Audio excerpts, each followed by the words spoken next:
குறிப்பாக நம்முடைய விசுவாச வாழ்க்கைக்கு உண்மையாக இரட்சகராக இருக்கிறவர், மீட்பராக இருக்கிறவர் கர்த்தராகிய இயேசு கிறிஸ்து.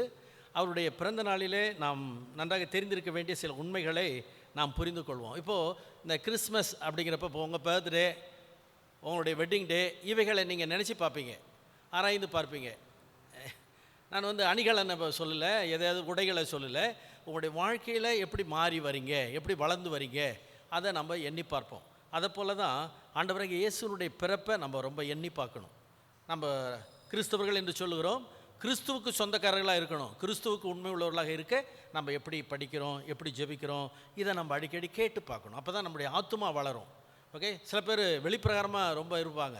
இந்த நெறிந்த நாணல் அப்படிங்கிறது அது உள்ளுக்குள்ளார வீக், அதான் நெறிஞ்சு போயிடும். மங்கி எரிகிற திரி அது வெளிப்பிரகாரமானது. ஸோ உள்ளான வாழ்க்கை, வெளியான வாழ்க்கை. சில பேர்கிட்ட பார்த்தா உள்ளான வாழ்க்கை ஒன்றுமே இருக்காது, சில பேர்கிட்ட வெளிப்பிரகாரமான வாழ்க்கை ஒன்றுமே இருக்காது. அந்த உண்மையை நம்ம உணரணும். அந்த என்னது எரிந்த நாணல், அந்த நாணல்ங்கிறது பிற்காலத்தில் நல்ல பாதுகாப்பாக வளர்க்கப்பட்டாக்கா அது புல்லாங்குழலாகும், இசைநாதமாகும், ஓகே, பொருளாக மாறும். அதே மாதிரி திரி, விளக்கு எரிந்தால் ரொம்ப அற்புதமான வெளிச்சம் இருக்கும், அநேகருக்கு பாதை காட்டும், அநேகருக்கு ஒளி கொடுக்கும், அநேகருக்கு இந்த சிலுவைங்கிறது மேலே வைக்கிறதே காரணம் என்ன தெரியுமா? என்னென்னு தெரியுமா? இங்கே ஒரு கலங்கரை விளக்கு, இது ஒரு கலங்கரை விளக்கு, திசை காட்டி, அதை மறந்துடக்கூடாது. மேலே சிலுவை வைக்கிறாங்களே, அது ஒரு திசை காட்டி. ஓ, இங்கே ஒரு பாதுகாப்பு நம்மளுக்கு இருக்கிறது, இங்கே ஒரு ஒளி இருக்கிறது, இங்கே போனால் நம்மளுக்கு ஒரு வெளிச்சம் கிடைக்கும். அதுதான், அதை பார்த்து கும்பிடுறவங்களும் இருக்கிறாங்க. அதனால் நம்ம வாழ்க்கையை நினச்சி பார்க்குறப்போ சில உன்னதமான காரியங்களை புரிந்து கொள்ளலாம், வளர்த்து கொள்ளலாம், மாற்றிக்கொள்ளலாம், ஆசீர்வதிக்கப்படலாம். அதனால தான் இன்றைக்கி நம்ம கர்த்தராகிய இயேசு கிறிஸ்துவை பற்றி உங்களுக்கு இதெல்லாம் தெரியுமா அப்படிங்கிறத பற்றி எண்ணி பார்ப்போம். நான் நேற்று தியானம் பண்ணி கரெக்டாக எழுதி வச்சேன், அதை இப்போது எழுதி பார்த்து தியானம் பண்ணினேன். இதை உங்களோட நான் பகிர்ந்து கொள்கிறேன். என்னோட கூட முதல் இயேசுவை பற்றி சொன்னது தயவுசெய்து எது ஆதியாகமம் 3:15. நான் அங்கே போகல, இயேசு கிறிஸ்துவை பற்றி தீர்க்க தரிசனமாக சொல்லப்பட்ட சில உண்மைகளை நம்ம பார்த்துக்கிட்டு வருவோம். என்னோடு கூட ஆதியாகமம் 49க்கு வாங்க. ஆதியாகமம் 49.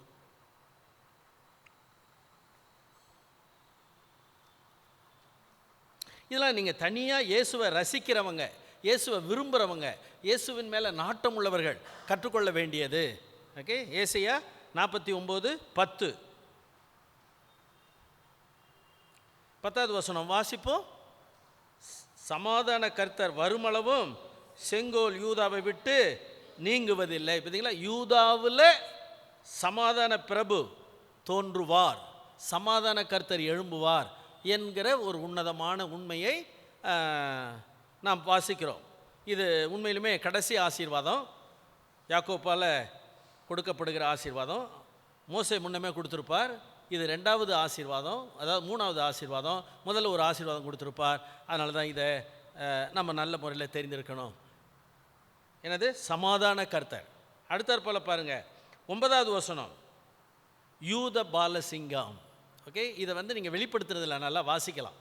வெளிப்படுத்துறதை நீங்கள் எப்போ விரும்பி படிக்கிறப்போ இந்த பெயர்கள்லாம் அங்கே ஃபெமிலியராக இருக்கும், ரொம்ப நல்லா இருக்கும். ஸோ இதை நம்ம கர்த்தராகிய இயேசு கிறிஸ்துவை பற்றி நம்ம தெரிந்து கொள்ளக்கூடிய ஒரு காரியம். சமாதான பிரபுங்கிறோம் இல்லையா, ஏசாயா 9:6 அவர். அடுத்தாற்போல் என்னாகமத்துக்கு வாங்க. என்னாகமம் 24ஆம் அதிகாரம்.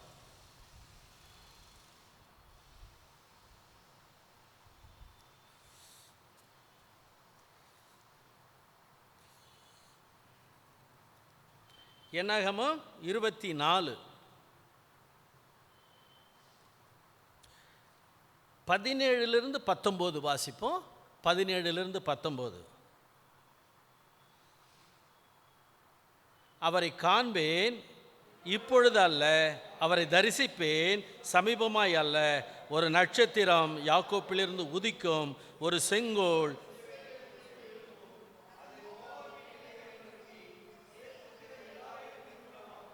ஆமாம், ஓகே, போதும், ரொம்ப நன்றி. அடுத்தது 19வது வசனம், யாக்கோப்பிலிருந்து தோன்றும் ஒருவர் ஆளுகை செய்வார். போதும், ஓகே. இங்கே ஒரு யாக்கோப்பிலே ஒரு நட்சத்திரம் உதிக்கும், ஒரு செங்கோல் தோன்றும். இது உண்மையிலுமே கர்த்தராகிய இயேசு கிறிஸ்து எப்படிப்பட்டவராய் இருப்பார் பிற்காலத்தில். ஐ மீன், நீங்கள் நம்புகிற கடவுளை பற்றி உங்களுக்கே ஒரு உயர்ந்த எண்ணம் இல்லை என்றால் உங்கள் வாய் தடுமாறும், உங்கள் வார்த்தைகள் புரளும், உங்களுடைய வழிமுறைகள் உண்மையாக இருக்காது, உங்களுடைய செயல்கள் நிலைத்திருக்காது. சரி, இதெல்லாம் உண்மை. கடவுளுடைய உறவில் நம்ம நிச்சயமாக அவருடைய உறவை நல்லா தெரிந்திருக்கணும், அதை நம்ம நல்லா புரிந்து கொள்ளணும். அதுதான் உண்மையான காரியம். ஓகே, அதை மறந்துடாதீங்க. அதுக்கு அடுத்தாற் போல் இதுதான் மத்தேயு 2ஆம் அதிகாரத்திலே வருது. நம்ம இப்போ இன்னும் கொஞ்சம் பார்ப்போம். எங்கே என்னோடு கூட ஏசையா 7ஆம் அதிகாரத்துக்கு வாங்க. ஏசையா 7.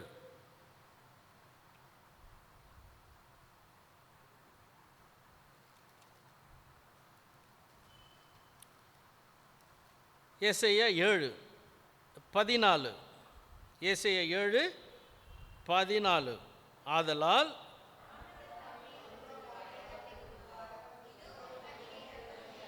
ஒரு குமாரனை பெறுவாள். ஆமாம், இது அந்த இஸ்ரவேல் ராஜாவுக்கும் சரி அந்த மக்களுக்கும் சரி நம்பிக்கை இல்லை, கடவுள் மேலே நம்பிக்கை இல்லை. அதனால் நீ ஒரு அடையாளத்தை கேளுங்கிறாங்க. நான் கேட்கறதில்ல, அது வேண்டாம் அப்படின்னு சொல்லி விட்டுறாங்க. அப்போ தான் கடவுளே கொடுக்குறார் ஒரு அடையாளத்தை. எப்பா, பிற்காலத்தில் ஒரு ராஜா வந்து இஸ்ரவேலை ஆளுவார் அப்படிங்கிற ஒரு நம்பிக்கையை கொடுக்குறார். அப்படி தான் ஒரு கன்னிகை கற்பவதை. கன்னிகைங்கிறது வெர்ஜின்ங்கிறது இது வந்து young girl. Okay, young girl. அவளுக்கு அதாவது என்னது, இந்த காதல், இந்த மோகம், அந்த இந்த இது எதுவுமே தெரியாது. அதனால தான் மரியாள்கிட்ட போய் தேவதூதன் சொல்லுகிறப்போ, நான் எப்படி இது நடக்கும், என் வாழ்க்கையில் எப்படி வரும் அப்படிங்கிற ஒரு அதிசயமான கேள்வியை கேட்குறான். இந்த வெர்ஜின் அப்படிங்கிற வார்த்தை இது வந்து நிறைய பேர் தியாலஜிக்கலாக வாதாடுவாங்க, நிறையா புக்கெலாம் எழுதுவாங்க. இதை படிக்கிறப்ப ரொம்ப இன்ட்ரெஸ்டான காரியம். ஆனால் ஒன்று, கடவுள் செய்கிற அற்புதம் கடவுளால் தான் நடக்கும், அதை மறந்துடக்கூடாது. ஆனால் ஒன்று, கடவுள் உண்மையிலுமே செயல்படுகிறவங்கிறப்போ அவரால் நடக்காதது இருக்குதா அப்படிங்கிற ஒரு எண்ணத்தையும் வைத்துக்கொள்ளணும். அதனால் இந்த கேத்தலிக்கெல்லாம் சொல்லுவாங்கள்ல, என்னது, மரியாள் இல்லைன்னா ஒரு குழந்தை வராதா? ஆபிரகாம் கிட்ட கடவுள் என்ன சொன்னார்? சரி, இஸ்ரவேல் மக்கள்கிட்ட கடவுள் என்ன சொன்னார்? யோவான் ஸ்நானகன் என்ன சொன்னான்? கல்லுகளினாலே பிள்ளைகளை உண்டாக்க கடவுள் வல்லவராக இருக்கிறார். ஆனால் இந்த பெண்ணை பயன்படுத்தினதுனால இந்த பெண்ணுக்கு தான் பெருமையை தவிர இந்த பெண்ணு அப்படி இல்லை. அதனால் தான் நீங்கள் தயவுசெய்து புரிந்துடணும். திரும்ப திரும்ப ரிவ்யூ பண்ண. நேற்று ஒரு வீட்டுக்கு போனேன் பைபிள் ஸ்டடிக்கு, கணேச இது அங்கே போனாக்க ஒரு ட்ரைக்ஸை பார்த்தேன். ட்ரைக்ஸை பார்த்தா முன்பக்கமெல்லாம் கேத்தலிக், மரியாள், அன்னை லூர்து, அன்னை மரியாள். அது அடுத்த பக்கம் பார்த்தீங்கன்னா இயேசு கிறிஸ்து. வயசு சம்மந்தமே இல்லை. எப்படி டிசீவ் பண்ணுறாங்க, எப்படி வஞ்சிக்கிறாங்க மக்களை. அப்போ தான் பதியா இதுதான். ஓகே, அதாவது நீங்கள் கெட்டு போகிறவங்கிறதும் விசுவாசத்தில் மாறுறவங்கிறதும் ஒரே நாளில் நடக்காது. படிப்படியாக சந்தேகத்தை வளர்த்துக்கிட்டே வருவாங்க, படிப்படியாக வார்த்தைகளை மாற்றிக்கிட்டே இருப்பாங்க, படிப்படியாக தனக்கு சாதகமான எண்ணங்களை கொண்டுக்கிட்டு வருவாங்க. அப்புறம் தான் அவங்க முழுமையாக ஏமாற்றப்படுவார்கள். அதனால தான் பாவங்கிறது மிஸ் த மார்க், அது வந்து அந்த இடத்த விட்டுட்டு போயிடுறது. ஆனால் அக்கிரமம், அநியாயம், அந்த என்னது அக்கிரமம், அப்புறம் துன்மார்க்கமான குணம், அது உள்ளத்தில் வளர்த்துக்கொள்வது. அதை எந்த நேரத்துலையும் பயன்படுத்துவாங்க, எப்படி வேணாலும் பயன்படுத்துவாங்க. அதுக்கெல்லாம் இடம் கொடுத்துடக்கூடாது. நான் சில டைமில் நல்லா கிராமத்தில் பிறந்திருந்தாலும் அப்படின்னு எண்ணி பார்த்து என் வாழ்க்கையில் கடவுளை நினைக்கிறது உண்டு. இப்போ கூட ஒரு கிராமத்தில், அதாவது மெட்ராஸ்லேருந்து 30 கிலோமீட்டர் கிராமத்தில் பிறந்தவருடைய செய்தியை கேட்டுக்கிட்டது, அவருடைய லைஃப்பை பற்றி தெரிஞ்சுக்கிட்டு இருந்தேன். அப்போது இதுதான் வாழ்க்கை, இதுதான் உண்மை. அவர் அதான் சொல்கிறார், நாங்கள் டிராக்டர் ஓட்டுவோம், நாங்கள் சைக்கிள் ஓட்டுவோம், எல்லாம் வயலுக்குள்ளாரே தான், எல்லாம் தோட்டத்துக்குள்ளாரே தான், வெளியவே நான் போனதில்லை, படிக்கிறதுக்கு தான் போவேன் அப்படின்னு சொன்னார். அது மாதிரி தான் நம்ம வாழ்க்கையில் நம்ம எங்கே இருந்தோம். ஓகே, இதை நினச்சி பார்க்குறப்போ கடவுள் எப்படிப்பட்டவராய் மாறுகிறார். அதாவது நீங்கள் என்ன புரிஞ்சுக்கணும்னா, கடவுளை பற்றி தெரிஞ்சிருக்கிறதுனால ஒன்றும் நடக்க போகிறதில்ல, கடவுளை பற்றி பேசுகிறதுனால ஒன்றும் நடக்க போகிறதில்ல. கடவுளுக்கும் உங்களுக்கு இருக்கிற உறவுனால தான் கிறிஸ்தவ வாழ்க்கை நகரும், கிறிஸ்தவ வாழ்க்கையில் மாற்றம் உண்டாகும். அந்த உறவை வளர்க்குறது தான் முக்கியம். அதான் ஜெபம்னாலே உறவை வளர்க்குறது, இன்டிமேசி. அதை நீங்கள் எங்கே வேணாலும் படித்து பாருங்கள். ஜெபம்னாலே உறவு வளர்க்குறது, இந்த உறவு வளர்க்குறது தான் ஜெபம். நான் அடிக்கடி இப்போ வேறுறது என்னென்னா, நான் கோயிலில் கடைசியில் இருந்தேன், எந்த கோயிலுக்கு போனாலும் கடைசியில் தான் இருப்பேன். ஆனால் கடவுள் கொண்டு வந்து முன்னுக்கு நிறுத்தினேன். ஏன்னா அந்த கோயிலில் தொழுதுகிட்டதுனால, அந்த கடவுளை பார்க்கணும்னு ஆசைப்பட்டதுனால, படிக்கணும்னு கேள்வி, அதனால தான் நம்மளை இங்கே கொண்டுட்டு வந்து விட்டார். இல்லாட்டா இங்கே விட்டுருக்க மாட்டார். அப்போ விட்டுருக்கிறாருக்கிறப்ப என்ன செய்யணும்? அவருடைய உறவை தான் பேசணும், அவருடைய உறவை தான் வளர்க்கணும். அதுதான் நீங்கள் ஜெபக்கூட்டத்துக்கு வருகிறவர்கள், ஜெபக்கூட்டத்துக்கு வரவங்க ஏன் எல்லோரும் வரமாட்டாங்க? ஒன்றும் விசுவாசம் இருக்காது, இன்னொன்று அறிவு இருக்காது, இன்னொன்று சந்தேகம் அவங்கள விட்டு போயிருக்காது. அவங்களுடைய பாரம் அவங்கள தூக்கிக்கிட்டே இருக்கும். அவங்க பாரத்தை தூக்க மாட்டாங்க. இயேசு பாரத்தை தூக்குனார், பாரத்தை சுமந்தார், கவலையை சுமந்தார். இதான் வித்தியாசம். அதனால தான் விசுவாசம் எல்லாம் வரமாட்டாங்க, சந்தேகம் இருந்தது வரமாட்டாங்க, அறியாமை கடவுள்கிட்ட போகாது, உறவு இல்லை போகாது, ஆவியானவருடைய தூண்டுதல் இல்லை போகாது. இதுதான். அதனால தான் நீங்கள் ஜெபத்தை பற்றி நினைக்கிறப்போ உண்மையிலுமே நம்ம எப்படி ஜெபிக்கிறோம் பாருங்க. இந்துக்கள் ஜெபம் பண்ணுறாங்க, நாங்கள்லாம் விழுந்து விழுந்து கும்பிட்டுருக்குறோம். அதே மாதிரி இஸ்லாமியர்கள் செய்திருக்கிறாங்க. என்னுடைய ஒருத்தரை ரட்சிப்புக்குள்ளே நடத்துகிறப்ப என் வயசுக்காரர் தான், ஆனால் பார்த்தீங்கன்னா மூர்த்தியை விட ரொம்ப உயரமானவர். சுப்பையா பேர், அவங்க மனைவி பேர் சுப்பம்மா, எங்கள் அப்பா பேர் எங்கள் அம்மா பேர். ஆனால் அவரை கடவுள்கிட்ட நடத்துறதுக்கு ராத்திரி 12 மணிலாம் உட்காந்துருப்போம், ராத்திரி 1 மணிக்கெலாம் உட்காந்து பேசுவோம் அவங்க வீட்டில் நைட்டில். அது சண்டே சர்வீஸ்லாம் முடிச்சுட்டு எல்லாம் பப்ளிக்காக சில ஊடுகள்லாம் பார்த்துட்டு அவர் வீட்டுக்கு போவோம். அவர் ரொம்ப ரொம்ப ஸ்மார்ட்டு, ரொம்ப திறமைசாலி, புத்திசாலி. ஆனால் அவர் யாரோ ஒரு நடிகருடைய சொந்தக்காரர், இந்த சிரிப்பு நடிகர், இந்த நாமக்கல் தமிழில் பேசுகிறவர், அவருக்கு சொந்தக்காரர். ஆனால் அவரை எல்லா இடத்துக்கும் கூட்டிகிட்டு போவேன், கடவுளை பற்றி ரட்சிக்கப்படணும். அவர் கூட வந்துட்டு என்ன செய்வார்னா, நண்பர்களோட போனால் மசூதிக்குள்ளார பூந்துருவார். அவர் கார் மசூதிக்குள்ளார போயிடும். என்னையா இப்படிலாம் சொல்கிறியே, இப்படிலாம் இருக்கிறியே அப்படின்னு கேட்போம். அப்போ தான் அவர் சொல்லுவார், இங்கே போச்சு இங்கே போகல. என்னது இங்கே நுழைஞ்சது இங்கே நுழைய மாட்டேங்குதுன்றார். அப்போது பிடிவாதமாக பாவத்தை செய்கிறது தான் அது.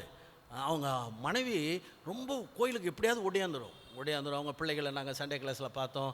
அதுக்கு பிறகு கிறிஸ்தவங்கள் ஆனாங்க, அப்புறம் வந்தாங்க போனாங்க. அப்புறம் கொஞ்சம் வருஷம் கழித்து போய் பார்த்தேன், ஒன்றும் சரி கிடையாது. முன்னாடியே எலுமிச்சம்பழம் இருந்தது வீட்டுக்கு முன்னாடியே, பார்க்காம திரும்பி வந்துட்டேன். அது மாதிரி நிறையா கேஸெல்லாம் இருக்குது. நம்ம விதைச்சோமோ போய் பார்ப்போமே அப்படின்ட்டு. அதனால் நான் என்ன சொல்ல வரேன்னா, கடவுளோடு ஒரு நல்ல உறவை வளர்க்க தெரியலன்னா எல்லாமே தடுமாறும், எல்லாமே மாறும், எல்லாமே மற்றவங்களுக்கு பிரயோஜனமாக இருக்காது. அதனால தான் நீங்கள் இயேசு கிறிஸ்து வந்ததே நம்மளோடு தங்கி இருக்க, மறந்துடாதீங்க, நம்மளோடு தங்கி இருக்க. பாயிண்ட் பண்ணல மற்றவங்கள்கிட்ட பாரு அங்கே போய் கும்பிடுங்க, இங்கே நம்மளுடைய உறவை காட்ட, நம்முடைய ஐக்கியத்தை காட்ட, நம்மளோடு வாசம் செய்ய. அதனால தான் இந்த வார்த்தை என்னது? இம்மானுவேல், தேவன் நம்மோடு கூட இருக்கிறார். இம்மானுவேல் என்றால், அதனால தான் அவரை யாரும் இம்மானுவேல்னு கூப்பிடல. ஆனால் சீடர்கள்ட்ட கேட்டார், அற்புதம்லாம் செய்து விட்டு கேட்குறாரு, இங்கே இவ்வளோ ஜனங்க இருக்கிறாங்களே என்ன செய்யறது அப்படின்னு கேட்குறாரு. இவர் நம்மளை சோதிக்கிறாரு, இத்தனை பேருக்கு எப்படி அப்பம் வாங்கிறதுன்னு விசுவாசத்தை குறித்து சோதிக்கிறாரு, என்னென்னமோ சொல்லிக்கிட்டு இருக்கிறாங்க. அப்போ தான் இயேசுவானவர் சொல்கிறார், இன்னமும் உங்களுக்கு தெரியலையா அப்படின்னு சொல்கிறார். என்ன தெரியலன்னு அந்த இருந்தால், நான் உங்களோட இருக்கிறனே, நானும் உங்களுக்கு உதவி செய்ய மாட்டேனா, அந்த விசுவாசம் அவங்களுக்கு வரல. இயேசு கூடவே இருக்கிறார். அதனால் நம்ம இயேசு வைத்துக்கிட்டு குழம்பக்கூடாது, இயேசு வைத்துக்கிட்டு தடுமாறக்கூடாது, இயேசு வைத்துக்கிட்டு நம்ம அதில் விழுந்து போயிடுவோம். நீங்கள் ஒன்று நான் சொல்லட்டுமா? 2-3 இடத்துல சொல்லிட்டேன். யாராவது சாட்சின்னு சொல்லி நான் வாட்ஸ்அப்பில் வச்சுருக்கிறேன், அதில் வச்சுருக்கிறேன், இதில் வச்சுருக்கிறேன்னு சொன்னால் அவங்கள நம்பவே தேவையில்லை. இப்போ அதுதான் நடந்துக்கிட்டு இருக்க கேஸு. ஓகே, இன்ஸ்டாகிராமில் வச்சுருக்கிறேன், சிடியில் வச்சுருக்கிறேன், கேமராவில் வச்சுருக்கிறேன். உன் மனசு உண்மையாக இல்லைன்னா நீ எத்தனை ஆதாரத்தை வச்சு என்ன பிரயோஜனம்? அதான் முக்கியமாக. நான் அதை நிறைய பேர்கிட்ட சொல்லி, இதெல்லாம் ஒரு நல்ல பழக்கம் இல்லை, போலீஸ்காரங்களை விட்டுருங்க, கொஞ்சம் படித்த எஸ்ஐ இல்லாட்டா அந்த சிபிஐலாம் இருக்கிறவங்கக்கிட்ட பார்த்தீங்கன்னா அவங்க பேசவே மாட்டாங்க, உன்னை சந்தேகமே வைப்பாங்க. இப்போ யார் ஃபோட்டோவை வச்சுருப்பான், யாரை ரெக்கார்ட் பண்ணி வச்சுருப்பான், அந்த குணம் வந்துடும். அதான் நான் இனி வரைக்கும் வாய் வார்த்தையை கொண்டு தான் போயிருக்கிறேன். மன்னிக்கணும், மறந்துடணும். அடுத்தப்பில் சொல்லலை, ஓகே, சொல்லேன், ஓகே, எதுக்கு? அப்போ தான் நம்ம வாய்க்கு வல்லமாக இருக்கும். இதெல்லாம் நிறைய பேர்கிட்ட நான் சொல்லி, இன்றைக்கி கூட ஒருத்தர்கிட்ட சொல்லி, இது மாதிரி பேசுனீங்கன்னா எடுப்படாது, யாரும் நம்ப மாட்டாங்க. ஆதாரம் வாழ்க்கை தான். அதனால் தான் இயேசு நம்மளோடவே இருக்கிறார். அதனால் தயவுசெய்து இதை மறந்துடாதீங்க. கர்த்தர் இம்மானுவேல், அவர் நம்மோடு இருக்கிறவர், அதை மறந்துடக்கூடாது. நான் நிறைய பேர்கிட்ட சொல்லி தயவுசெய்து மட்டும் வெளியெலாம் சொல்லிடாதீங்க. ரெக்கார்டிங் பண்ணி வச்சுருக்கிறேன், அப்புறம் ஃபோட்டோ எடுத்து வச்சுருக்கிறேன், அப்புறம் அது வச்சுருக்கிறேன், இது வச்சுருக்கிறேன். உங்களை யாரும் நேசிக்க மாட்டாங்க, மதிக்க மாட்டாங்க. படிக்க தெரிஞ்சவங்க, ஸ்பை வேலை அது, அதெல்லாம் இருக்கக்கூடாது. உங்கள் பிள்ளைகிட்டலாம் சொல்லிவிடுங்க, வார்த்தை உண்மையாக இருந்தால் வார்த்தை உண்மையாக இருக்கும், வாழ்க்கை உண்மையாக இருக்கும். வார்த்தை உண்மையில் வாழ்க்கை உண்மையாக இருக்காது, அவ்வளோதான், கம்ப்ளீட். இதெல்லாம் நம்ம தெரிஞ்சு வச்சுருக்கணும். ஓகே, அதான் நல்லா இன்னி வரைக்கும் பிழைக்கிறது வாய் வார்த்தையில் தான். இன்ன வரைக்கும் எங்கே போனாலும் சரி, காம்ப்ரமைஸ் பண்ணிவிடுமா வேண்டாமா, அதாவது பார்த்துக்கோ அப்படின்னு. அதனால் இம்மானுவேல், தேவன் நம்மோடு இருக்கிறார், அதை நம்ம எப்பயுமே மறந்துடக்கூடாது. அவரை போகணும், நெருங்கணும், உண்மையாக இருக்கணும். ஓகே, அது அடுத்த 9ஆம் அதிகாரத்துக்கு வாங்க. 9ஆம் அதிகாரம்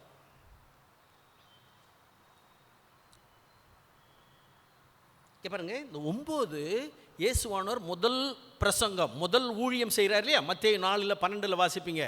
அவர் புறப்பட்டு போய், யோவான் ஸ்நானகன் சிறையில் அடைக்கப்பட்டான் என்பதை அறிந்து அவர் புறப்பட்டு போய் அதை தயவுசெய்து பிரசங்கம் பண்ணுகிறார். பாருங்க,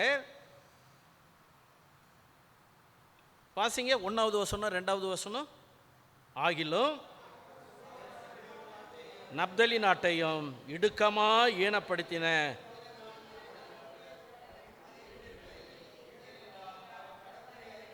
யோதா நதியோரத்திலும் இருந்து புறஜாதியருடைய, ஆமாம், புறஜாதியார்னா என்ன? யூதர் அல்லாதவர்கள். யூதர் அல்லாதவர்கள்லாம் என்ன? புறக்கணிக்கப்பட்டவர்கள். அது மாத்திரம் இல்லை, அவங்களுக்கு எந்த விதத்தில் பார்த்தீங்கன்னாலும். அதனால தான் நான் இப்போ இந்த ஸ்வீடன், நார்வே, ஸ்காட்லாந்து ஸ்டோரிலாம் படிச்சிங்கன்னா மிருக குணம் உள்ளவர்கள் அவங்களுடைய லைஃப். ஆனால் இயேசு அங்கே போனதுனால தான். ஓகே, வெள்ளை ஸ்கின்னு சொல்லிடாதீங்க. எல்லா நாட்டிலையும் சூப்பர் ஸ்டிஷியஸ் இருக்கும். சூப்பர் ஸ்டிஷன்னா பாரம்பரியமான பழக்க வழக்கங்கள், மூட பழக்கங்கள். இப்போது நீங்கள் அந்த காலத்தில் அந்த ஆத்தோரத்தில் துணி துவைப்பாங்க. ஆனால் அந்த துணி துவைச்சிக்கிட்டு இருக்கிறவங்க மோஸ்ட்லி கேத்தலிக்காக தான் இருப்பாங்க. அவங்க ஒரு பணம் வச்சுருப்பாங்க. ஓகே, ஆனால் பக்கத்தில் பார்த்திங்கன்னா பிரேதம் எரிஞ்சிக்கிட்டு இருக்கும். அவங்க பாட்டுக்கு துணி துவைப்பாங்க, பக்கத்தில் பிரேதம் எரிஞ்சிக்கிட்டு இருக்கும். அந்த எரிஞ்சிக்கிட்டு இருக்கிற பிரேதம் என்னென்னா தற்கொலை பண்ணிக்கிட்டு தான் இருக்கும், இல்லாட்டினா விஷம் சாப்பிட்டதாக இருக்கும். அதை ஊரில் புதைக்க மாட்டாங்க, எரிப்பாங்க. ஸோ அப்படி அங்கேயும் அவங்க அந்த பயம் போகிறதுக்காக அதை வச்சுருப்பாங்க. நான் அதே இது மலேசியாவிலையும் பார்த்தேன். மலேசியாவில் கடலில் இருந்தோம் ஒரு நாள் முழுக்க. நான் கடலில் கப்பல் வேலை செஞ்சேன்னா கப்பல்லே இருந்திருக்கிறோம், ராத்திரி பகல் அப்படின்னு பார்க்காம. அது சீ ட்ரையல்னு சொல்லுவாங்க. கப்பல் கட்டின பிற்பாடு சீ ட்ரையல், அது ஒரு 3 நாள் நடக்கும். 2 தடவை போவோம், இல்லாட்டினா 3 தடவை போவோம். 3ஆவது தடவை கப்பல் ஓனரே வருவாங்க, பெரிய இதுவெல்லாம் நடக்கும். ஸோ நான் என்ன இது சொல்ல வரேன்னா, அப்படி இருக்கிறப்போ அந்த கடலில் மீன் போடுவாங்க, மீன் தொட்டி போட்டிருப்பாங்க, பெரிய ஒரு ஏரியா பெரிய லெவலில் போட்டிருப்பாங்க. அங்கேயும் பார்த்திங்கன்னா அந்த படம் வச்சுருப்பாங்க, சூப்பர் ஸ்டிஷியஸ்ன படம். இது எதுக்கு நான் சொல்ல வரேன்னா, நம்முடைய கடவுள் இருளில் வெளிச்சத்தை கொடுக்கிறவர், இருளில் பிரகாசிக்கிறவர், இருளில் வெளிச்சத்தை கொடுக்கிறவர். இதனால தான் நான்லாம் சில வீடுகளுக்கு போனாலே அவங்கள படம் பிடிச்சி வச்சுருவேன். படம் பிடிச்சின்னா மணக்கண்ணில் போட்டால் அல்ல, மணக்கண்ணில் எப்படி இருக்குது படம், எப்படி இருக்குது சாமி, எப்படி வச்சுருக்கிறாங்க, எப்படி அவங்க, அதெல்லாம் பார்த்துக்கிட்டு இருக்கிறப்போ திரும்ப நம்ம கடவுளை பற்றி படிக்க தான் அதெல்லாம் ஒன்று ஒன்றா போகும். முதல்ல ஆரம்ப காலத்தில் ஒரு 2-3 தடவை இங்கே எரிச்சிருக்கிறோம். ஆரம்ப காலத்தில் இங்கே விக்கிரகங்களை கொண்டுகிட்டு வந்து எரிச்சிருக்கிறோம். சிலதொன்னே கொடுத்து கடலில் தூக்கி போட்டிருக்கிறோம். சிலதொன்னே இப்போ நான் என்ன செஞ்சது, வீட்டிலே சொல்லி தயவுசெய்து யாருக்கிட்ட கொடுத்தாலும் நீங்கள் ரட்சிக்கப்பட்டுட்டு அது கொடுக்காதீங்க, அது பாவம்.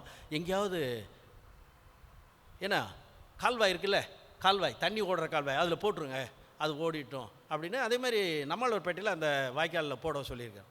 மழை பெஞ்சிக்கிட்டு இருந்த காலம், அது போட சொல்லிட்டோம். ஓகே, அதை எடுக்கவும் கூடாது, அதை தொடவும் கூடாது. அது வெள்ளியாக இருந்தாலும் தங்கமாக இருந்தாலும் போட்டுருணும். அது இதனால தான் நீங்கள் என்ன சொல்கிறேன்னா, புறஜாதி மக்களாகிய நம்மளுக்கு இப்போ எங்கே மனப்பாட வசனம் என்ன சொன்னோம்? ஏசாயா 42:1 எங்கே சொல்லுங்கள் பார்ப்போம்.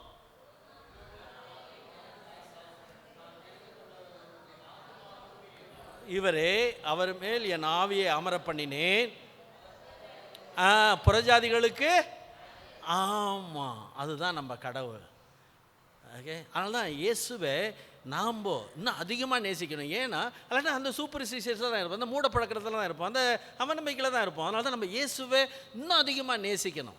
ஜெபத்துக்கு பதில் கொடுக்குறார், என்னோடவே இருக்கிறவர், அவர் இருந்தாலே வெளிச்சம், அவர் இருந்தாலே ஜீவ தண்ணீர், அவர் இருந்தாலே என்னது அப்பம், ஜீவ அப்பம். அது மாத்திரம் இல்லை, அவரோட கூட திருவிருந்து எடுக்கிறோம், அவருடைய ஐக்கியத்தில் இருக்கிறோம். சரி, இதெல்லாம் நினச்சி பார்த்து நீங்களும் நானும் உண்மையிலுமே என்னது இருளில் பிற்காலத்தில் மகிமைப்படுத்துவார். 2வது வசனத்தை வாசிப்போம். இருளில் நடக்கிற ஜனங்கள் மரண இருளின் தேசத்தில் வெளிச்சம் பிரகாசித்தது, அந்த ஜாதியை அதற்கு மகிழ்ச்சியை பெருக பண்ணினீர். அறுப்பில் மகிழ்கிறது போலவும் கொள்ளையில் பங்கிட்டு கொள்கையில் களி கூறுகிறது போலவும் உமக்கு முன்பாக மகிழ்கிறார்கள். இப்படிப்பட்ட கிறிஸ்தவர்களை தான் இப்போ பார்க்கறது இல்லை, அரிதாக இருக்குது. புரியுதுங்களா? கிறிஸ்துக்குள்ளார மகிழ்கிற, கிறிஸ்துவில் களி கூறுகிற. பாருங்க, நீங்கள் எப்பயாவது கிறிஸ்துக்குள்ளார களி கூர்ந்து உங்கள் பிள்ளைகளை பார்த்து இந்த பழக்கம்லாம் வேண்டான்னு சொல்லியிருக்கிறீங்களா? கடவுளுக்குள்ளார மகிழ பாருங்க, கர்த்தருக்குள்ளார மகிழ பாருங்க. இந்த மாதிரி வார்த்தைகளை பயன்படுத்தாதீங்க, இப்படிப்பட்ட உறவுகளை வேண்டாம், இப்படிப்பட்ட சகாயம் வேண்டாம் அப்படின்னு எங்கேயாவது சொல்லியிருக்கிறீங்களா? சரிங்களா? சில வீடுகளில் நீ கோடி கோடியாக கொண்டு வந்தாலும் வேண்டாம், நீ மட்டும் வா, கடவுளை நம்பி வா என்று சொல்லுகிறவங்களாம் இருக்கிறாங்க. லஞ்சம் வேண்டாம், லாவண்யம் வேண்டாம். சரி, இதெல்லாம் நீங்கள் நன்றாக தெரிந்து இருக்கணும். இங்கே மகிழ்ச்சிங்கிறதுக்கு விளக்கம் இங்கே தான். ஓகே, இந்த விளக்கத்தை நீங்கள் நாம் நல்லா தெரிந்து வைத்திருக்கணும் இந்த கிறிஸ்துமஸ் காலங்களில். இதுக்கெல்லாம் நம்ம நேரத்தை செலவிடுதலை. ஆனால் பைபிள் படிச்சுட்டா ஜெபம் பண்ணிவிட்டுன்னு சொல்லுவோம். அதனால நம்ம வளர்ச்சியை வேறு விதத்தில் நம்ம தொழிலில், நம்ம உறவில், நம்ம நம்பிக்கையில் கடவுளுடைய ஆசீர்வாதத்தை பார்க்குறோம்னு சொல்கிறது இல்லை. ஏன் நீங்கள் காணிக்கையே கொடுத்துக்கிட்டு வரீங்க, தசம்பமே கொடுக்குறீங்கன்னு வச்சுக்கோ, ஸ்தோத்திர காணிக்கன்னு எதுவோ, அதனால ஆசீர்வாதத்தை பார்க்குறேன்னு அடுத்த தடவை கூட்டுறோமா? கடவுள் நல்லவருங்கிறத கூட்டுறோமா? ஓகே, மறந்துடுங்க. நான்லாம் ₹1 காணிக்கை கொடுத்துக்கிட்டு வரேன், கடவுளுடைய ஆசீர்வாதத்தை பார்க்குறோம். அதனால தான் இருளில் இருக்கிற ஜனங்கள் பெரிய வெளிச்சத்தை கண்டார்கள். அவர்கள் எப்படிப்பட்டவங்க? ஜாதியை திரளாக்கி அதற்கு மகிழ்ச்சியை பெருக பண்ணினீர். அறுப்பில் மகிழ்கிறது போலவும் கொள்ளையை பங்கிட்டு கொள்கையில் களி கூறுவது போலவும் உமக்கு முன்பாக மகிழ்கிறார்கள். மீதியானரின் நாளில் நடந்தது போல அவர்கள் சுமந்த நுகத்தடியையும் அவர்கள் தோளின் மேல் இருந்த மிலாற்றையும் அவர்கள் ஆலோட்டிகள் கோல்களையும் முறித்து போட்டார். No fighting, no war. அங்கே என்ன சொன்னார்? கூக்குரலிட மாட்டார், அவர் சத்தத்தை உயர்த்த மாட்டார், அது வீதியில் கேட்க பண்ணாது. அப்படிப்பட்ட கடவுளை நம்ம வைத்திருக்கிறோம். வாக்குவாதத்துக்கு வேண்டாம், தர்க்கத்துக்கு வேண்டாம், சண்டைக்கு வேண்டாம்.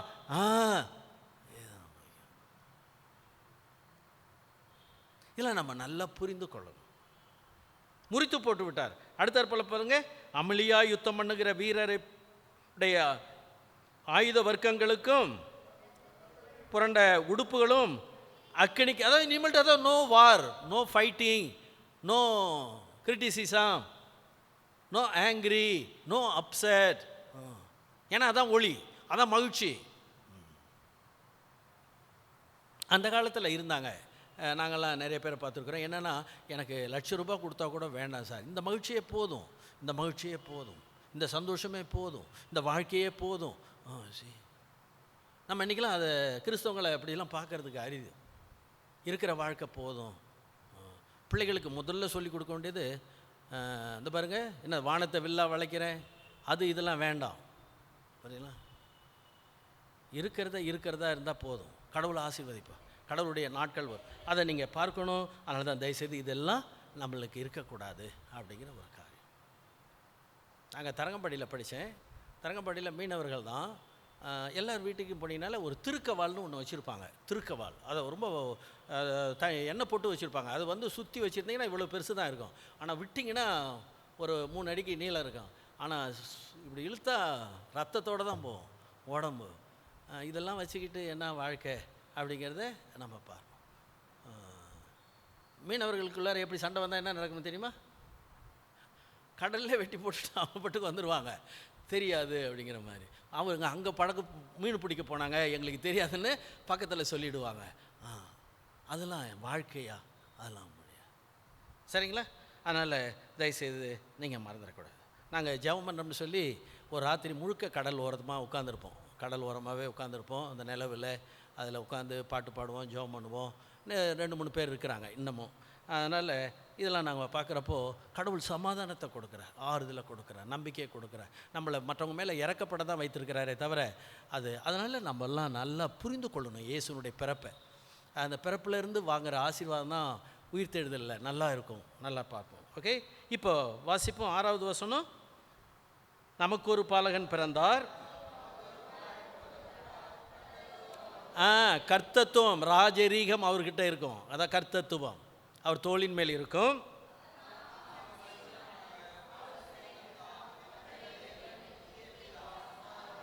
ஆமாம், அவர் வல்லமையுள்ள தேவன், அவர் தான் கடவுள், அவர் தான் ரட்சகர், அவர் தான் மீட்பர்.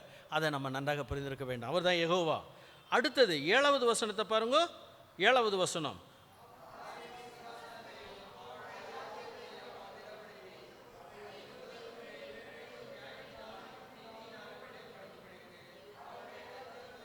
முடிவில்லை, சேனைகளின் கர்த்தருடைய வைராக்கியம். ஆமாம், இது எங்கே இருக்குது? தயவுசெய்து என்னோட கூட வாசிங்களே. லூக்கா 1ஆம் அதிகாரத்துக்கு வாங்க. லூக்கா 1ஆம் அதிகாரம்.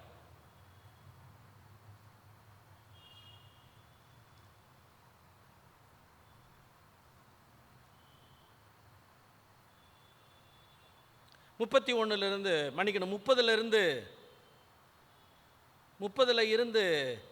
33 வரைக்கும் வாசிப்போம். பொறுமையாக வாசிப்போம். தேவதூதன் நோக்கி, மரியாளே, நீ தேவனிடத்தில் கிருபை பெற்றாய், இதோ நீ கர்ப்பவதியாகி ஒரு குமாரனை பெறுவாய், அவருக்கு இயேசு என்று பெயரிடுவாயாக. அவர் பெரியவராய் இருப்பார், உன்னதமானுடைய குமாரன் எனப்படுவார். கர்த்தராகிய தேவன் அவருடைய பிதாவாகிய தாவீதின் சிங்காசனத்தை அவர் யாக்கோப்பின் குடும்பத்தாரை என்றென்றைக்கும் அரசாளுவார். ஆமாம், பார்த்தீங்களா? இதை ஒப்பிட்டு பார்த்து படிக்கணும். இதெல்லாம் ரொம்ப நல்லது. இந்த பண்டிகை காலங்களில் இயேசுவை பற்றி திரும்ப பரட்டி படிங்க. பக்கத்து வீட்டுக்காரங்களில் ப்ரேயர் பண்ணாக்க அங்கே அந்த பாசையும் கூப்பிடுறேன். அது பிள்ளைகளை கெடுக்கிறதுக்கு. தயவுசெய்து உங்களுடைய விசுவாசத்தை உங்கள் பிள்ளைகளுக்கு நீங்கள் கெடுத்து தான் கொடுக்குறீங்களே தவிர கொடுத்து வளர்க்கலை. அந்த பிள்ளை போய் ஏதாவது கிஃப்ட் வாங்கிட்டு வந்தோன்னா அங்கேருந்து அது பார்ப்பீங்க. அதெல்லாம் இல்லை. நம்ம வீட்டில் கடவுள் இருக்கிறார், நம்ம கடவுளை நம்புவோம். நம்ம கடவுள் உண்மையானவர், இரக்கமுள்ளவர், நம்மளை ரட்சித்திருக்கிறார் அப்படிங்கிறதெல்லாம் நீங்கள் சொல்லிக் கொடுக்கணும். அதனால தான் இதை நீங்கள் தயவுசெய்து தாவீதுடைய சிங்காசனத்தை ஆளப்போகிற ராஜா இயேசு கிறிஸ்து அப்படிங்கிறதையும் நம்ம மறந்துடக்கூடாது. இயேசு கிறிஸ்துவ ராஜாவாக பார்க்க தெரியணும். அதான் நம்மளுடைய உன்னதமான நோக்கம். ஏன்னா இங்கே என்ன, நமக்கு ஒரு பாலகன் பிறந்தார், நமக்கு ஒரு குமாரன் கொடுக்கப்பட்டவர், கர்த்தத்துவம் அவர் தோளின் மேல் இருக்கும், அவர் நாமம் அதிசயமானவர், அவர் ஆலோசனை வல்லமையுள்ள தேவன். ஆமாம், இதை நம்ம மறந்துடக்கூடாது. அதனால தான் இந்த காரியத்தை நம்ம நன்றாக பார்க்க வேண்டும். அடுத்தாற் போல் ஏசாயா 11ஆம் அதிகாரத்துக்கு வாங்க. ஏசாயா 11.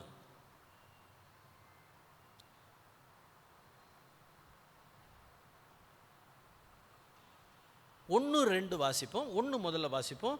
ஈசா என்னும் அடிமரத்திலிருந்து ஒரு துளிர் தோன்றி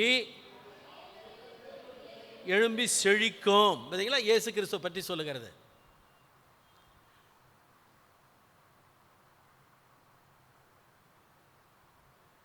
என்ன இயேசு கிறிஸ்துவ பற்றி சொல்லுகிறது? ஒரு துளிர் தோன்றி அவன் வேர்களிலிருந்து ஒரு கிளை எழும்பி செழிக்கும். இந்த ஏசா எளிய முறையில் தோன்றுகிறவர். ஏன்னா ஏசா பற்றி யாருக்கும் அவ்வளோவா தெரியாது. அவர் ஈசா ஒரு பிரசித்தி பெற்றவர் அல்ல.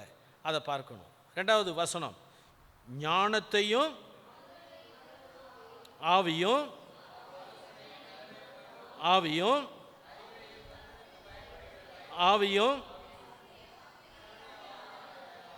ஆமாம், இந்த 7 ஆவியும் தெரிஞ்சுக்கணும். உங்கள் பைபிளில் முன்னாடி எழுதி வச்சுருக்கணும். நல்லா முன்னாடி எழுதி வச்சுருக்கிறேன். ஓகே, இந்த 7 ஆவியும் எடுத்து எழுதி வச்சுருக்கணும். ஏன்னா வெளிப்படுத்தினது 1ஆம் அதிகாரத்தில் படிச்சிங்கன்னா அந்த 7 நாமங்கள் இருக்கும். 2ஆம் அதிகாரம் 3ஆம் அதிகாரத்தில் பார்த்தீங்கன்னா அந்த 7 நாமங்களும் 7 சபைகளில் இருக்கும். ஸோ அதனால் இந்த 7ங்கிறது நிறைவானது. அதனால தான் தயவுசெய்து நம்ம நல்ல முறையில் இயேசு பற்றி தெரிந்திருக்கணும். நம்ம பிள்ளைகளுக்கு இயேசு பற்றி சொல்கிறதுக்கு பைபிள்லேருந்து ஒன்றும் தெரியலன்னு சொல்லக்கூடாது.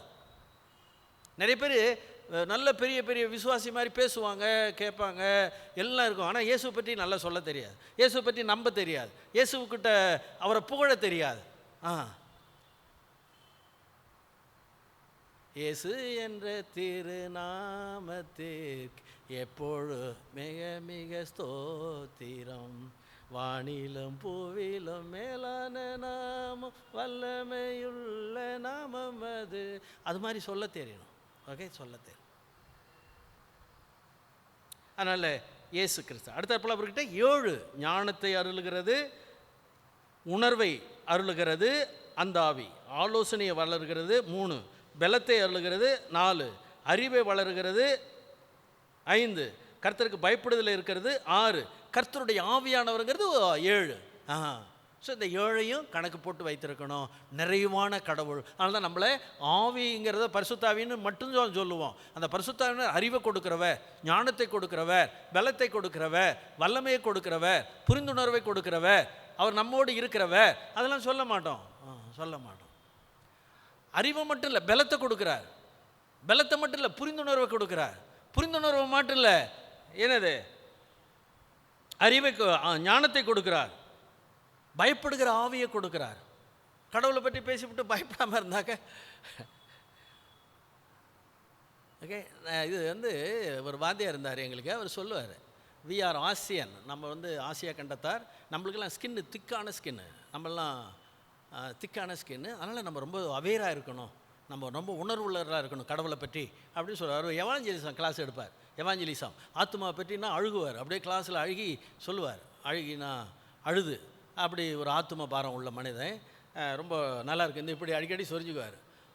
அவருக்கு அப்படி தான் வரும், இந்த கை போட்டோன்னா இப்படி தான் சொரிஞ்சுக்குவார். நல்லா பேசுவார், நல்ல.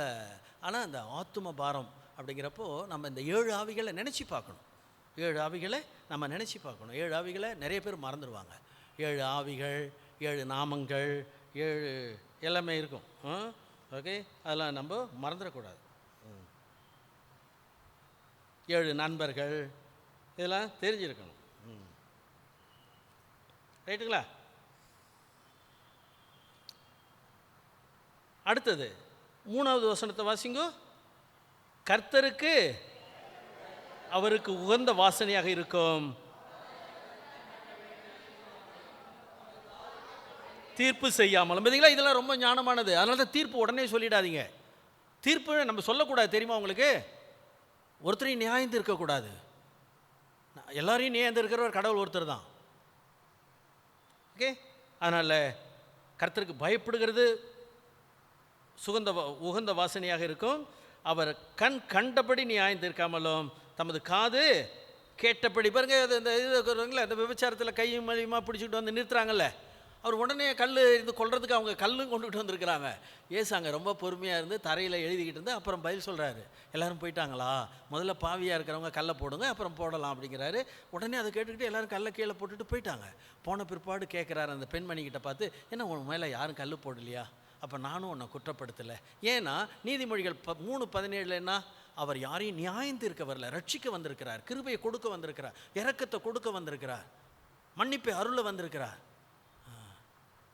நீங்கள் உங்களுடைய நண்பர்களோ விரோதிகளோ 7 முறையாவது மன்னிச்சிருக்கிறீங்களா? 10 முறையாவது மன்னிச்சிருக்கிறீங்களா?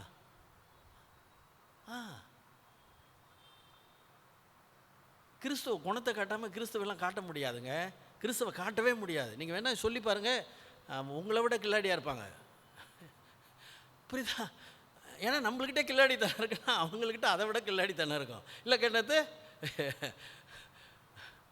புரியுதா? ஏன்னா அவங்க அதிலே தான் வளர்றாங்க. ஏன்னா கரெக்டு தானே? புரியுதுங்களா சார்? நம்மளும் பிறந்து பாவத்துக்கு போனோம் அப்படின்னு நாம் நினச்சிக்கிறோம். ஆனால் பாவத்திலே தான் பிறந்தோம். அதை நீங்கள் மறந்துடக்கூடாது. ஏன்னா பாவம் நம்மளுக்குள்ளார இருக்கிறது. ஆதாம் வழியா சாயலினால் மாத்திரம் இல்லை, ரத்தத்திலே கலந்துருக்குது. அதனால் அந்த பாவத்தை போக்க தான் இயேசு வந்தார். அதனால தான் தயவுசெய்து நீங்கள் மறந்துடாதீங்க. அடுத்தாற்போல் 4வது வசனத்தை பாருங்க. நீதியின்படி ஏழைகளை நியாயம் விசாரித்து தீர்ப்பு செய்து அடித்து துன்மார்க்கரை சங்கரிப்பார். நீதி சத்தியம். ஆமாம், இது நீதி. சங்கீதத்தில் படிச்சிங்கன்னா இது இருக்கும். அவருடைய நீதி, அவருடைய சத்தியம். அதனால தான் சங்கீதம் 100 என்ன, அவருடைய சத்தியம் என்றென்றைக்கும் உள்ளது. இன்னும் மற்ற இடத்துல படிச்சிங்கன்னா அவருடைய நீதி என்றென்றைக்கும் உள்ளது. இன்னொரு இடத்துல படிச்சிங்கன்னா அவருடைய கிருபை என்றென்றைக்கும் உள்ளது. ஸோ இதெல்லாம் உண்மையான காரியம். ஓகே, மறந்துடாதீங்க.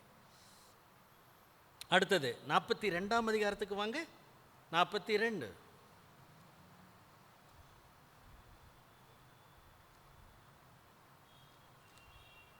நான் 5 நிமிஷம் தான் இருக்குது, 10 நிமிஷம் நம்ம பார்த்துருவோம். 2வது வசனம், 1வது வசனம், 2வது வசனம்.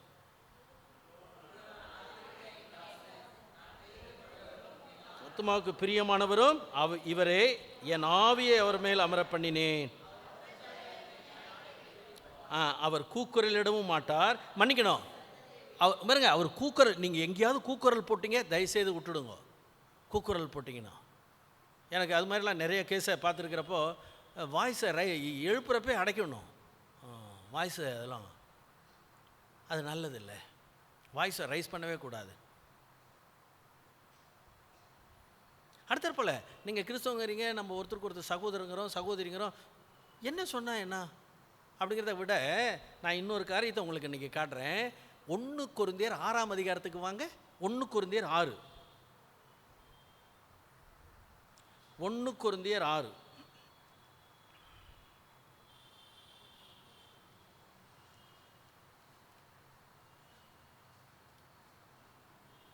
இங்கே பாருங்கள், வழக்குன உடனே கோர்ட்டுக்கு போகிறாங்க.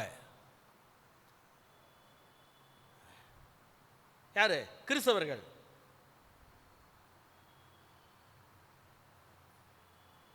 அதுக்கு அவர் ஒன்று சொல்கிறார் பாருங்களேன். என்ன சொல்கிறாருன்னா, 5வது வசனத்தை வாசிப்போம்.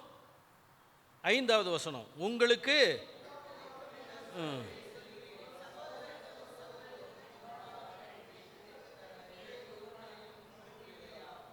சகோதரனோடே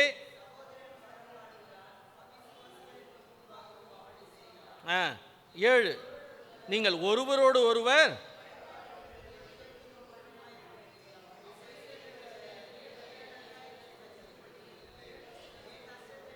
ஆமாம், பார்த்தீங்களா? இதை நான் எத்தனையோ பேருடைய இழப்புக்கு பை பை சொல்லியிருக்கிறேன். எத்தனையோ பேருடைய அவமான சொல்லுக்கு பை பை சொல்லியிருக்கிறேன். வழக்காடக்கூடாது, வாக்குவாதம் பண்ணக்கூடாது, தர்க்கம் பண்ணக்கூடாது, அதை சகிக்கணுங்கிறாரு. நல்லா புரிந்து கொள்ளுங்க. அப்புறம் எங்கே நம்மள்கிட்ட பொறுமை இருக்குது? சரிங்களா? அவர் என்ன சொல்கிறாரு பாருங்க. நீங்கள் 7வது வசனம், ஒருவரோடு ஒருவர் வழக்காடுகிறது எவ்விதத்திலும் குற்றமாக இருக்கிறது. பார்த்தீங்களா? முதல்ல. 2வது காரியம், அப்படி செய்கிறதை விட நீங்கள் ஏன் நஷ்டத்தை? ஆமாம், உன் சகோதரன் தானே சொன்னான், உன் சகோதரி தானே சொன்னாங்க, கிறிஸ்தவனுக்கு இருக்கிறதுனால தானே சொன்னாங்க. அப்படிங்கிறதெல்லாம் நீங்கள் தான் கடந்து வரணும். எங்கேயும் கோரலுக்கு முக்கியத்துவம் கொடுத்துடாதீங்க. இன்றைக்கி இதை ஸ்டீபன் பாஸ்டர் நல்லா சொன்னார். ஸோ இதுதான் நம்ம முக்கியமான காரியம். ஓகே, அதை விட்டுட்டு ஜபத்தை விட்டுறாங்க, பைபிள் படிக்கிறத விட்டுறாங்க, கோயிலுக்கு போகிறத விட்டுறாங்க, அப்புறம் என்னென்னமோ பேசுகிறாங்க. சமீபத்தில் 2-3 பேர்கிட்ட சொன்னேன், தயவுசெய்து கடவுளுக்குன்னா நீங்கள் கடவுளை பாருங்கள், ஜபம்னா ஜபத்தை பாருங்கள், வேதம்னா வேதத்தை பாருங்கள், கடவுளுக்கும் உங்களுக்கு இருக்கிற ஆவி என்னான்னு பாருங்கள். அதுதான் மிக முக்கியமான காரியம். மறந்துடக்கூடாது. ஒருத்தர் மேலே ஒருத்தர் குற்றத்தை கண்டுபிடிக்கிறதுக்காக முக்கியம். குற்றத்தை கண்டுபிடிச்சா சவுக்காரம் கொடுக்கணும், சோப்பு கொடுக்கணும் குளிக்கிறதுக்கு, அழுக்க போக்குறதுக்கு. அதை விட்டுட்டு அதனால் தயவுசெய்து நம்ம கடவுள் எப்படிப்பட்டவருங்கிறத நம்ம காட்டணும். அதனால தான் அவர் என்னது, கூக்குரலிட மாட்டார், அவருடைய சத்தத்தை உயர்த்த மாட்டார், அதை வீதியில் கேட்க பண்ண மாட்டார். அடுத்தது, நெறிந்த நாணலை முறியாமலும் மங்கி எரிகிற திரியே. அந்த குணத்தை கொண்டுகிட்டு வாங்க. சகோதரர்களுக்கு அதை காட்டுங்க. தயவுசெய்து கிறிஸ்துவ வாழ்க்கையில் கிறிஸ்துவர்கள்கிட்ட, அது கிறிஸ்துவ சபையில் இருந்துக்கிட்டே தயவுசெய்து எதிரிகளெல்லாம் உருவாக்காதீங்க, பகையை உருவாக்காதீங்க. ஓகே, இதெல்லாம் ரொம்ப முக்கியமான காரியம். அதனால தான் தயவுசெய்து நீங்கள் அவிசுவாசிகளுக்கு முன்மாதிரியாக இருக்கணும். நீங்கள் ஒன்றும் வேணாம், சில பேரை கேட்டு பாருங்கள். நடு பாலத்தில் வந்து எத்தனை முறை அவரோட பேசிடுறேன். நடு பாலத்தில்ங்க, ராத்திரியில் கூட நாங்கள் 2 பேரும் பேசி, ஐயா எனக்கு கெட்ட பேருங்க, அப்படின்னு சொல்லி அமைதிப்படுத்திருக்கிறோம். இப்போ அவர் அவ்வளவு சாந்தமாக இருக்கிறார். ரொம்ப ரொம்ப ஐயா, நீங்கள் என்னோட வரீங்க, நான் கடவுளை பற்றி பேசுகிறவன், எனக்கு சண்டை போட தெரியாதா? எனக்கு கோஷ்டியை கூட்டிகிட்டு வர தெரியாதா? ஃபோன் போட்டால் யாரும் வர தெரியாதா? சார், மெட்ராஸில் தெரியுமா உங்களுக்கு? நீங்கள் பைக்கில் விழுந்து பாருங்கள், எல்லோரும் கூடியாந்துருவாங்க. அதான் மெட்ராஸ், வேறு எங்கேயுமே கிடைக்காது. நான் பென்னிமல்கிட்ட ஒரு தடவை விழுந்துட்டேன். மத்தியானம் 12 மணிக்கு, 10 மணி வீடு அப்போ அங்கே. ஸோ நிறைய பேர் கூட்டிட்டாங்க. அதனால் உதவி செய்யறதுக்கு வருவாங்க, ஆனால் வழி நடத்துறதுக்கு, ஆலோசனை சொல்ல வருவாங்க, கடவுளுக்குள்ளார கொண்டுகிட்டு போகிறதுக்கு. இதான் நீங்கள் நல்லா புரிந்து கொள்ளணும். ஓகே, 7:7. ஓகே, இதை நீங்கள் மறந்துடாதீங்க, தயவுசெய்து மறந்துடாதீங்க. இன்னொரு இடத்த உங்களுக்கு காட்டுகிறேன். என்னோட கூட ரோமர் 14க்கு வாங்க. ரோமர் 14. நான் கரெக்டாக டைம் பார்த்துக்கிட்டு தான் வரேன். ஒருவேளை இன்றைக்கி ப்ரேயர் மீட்டிங் இல்லைன்னு சொல்லியிருந்தா நிறைய பேர் வந்திருப்பாங்கன்னு நினைக்கிறேன். இருக்குதுன்னு சொன்னது தான் வரமாட்டாங்க. லண்டனில் ஒரு சர்ச்சில், அதாவது சர்ச்சினா கெத்தீட்ரல். ஸோ இன்றைக்கி ராஜா வரமாட்டார் அப்படின்னு போட்டிருந்தாராம். ஆனால் ராஜா வந்தாராம். யாருமே கூட்டம் இல்லையா. அந்த பாஸ்டர் கேட்டாரா, ராஜா வராருன்னு போட்டிருந்தா, அதனால் யாரும் வரல அப்படின்னு சொன்னாங்க. அது மாதிரி இதெல்லாம் ரொம்ப நல்ல காரியம். இங்கே பாருங்க, 14ஆம் அதிகாரம் 1வது வசனம். 14:1 வாசிங்க.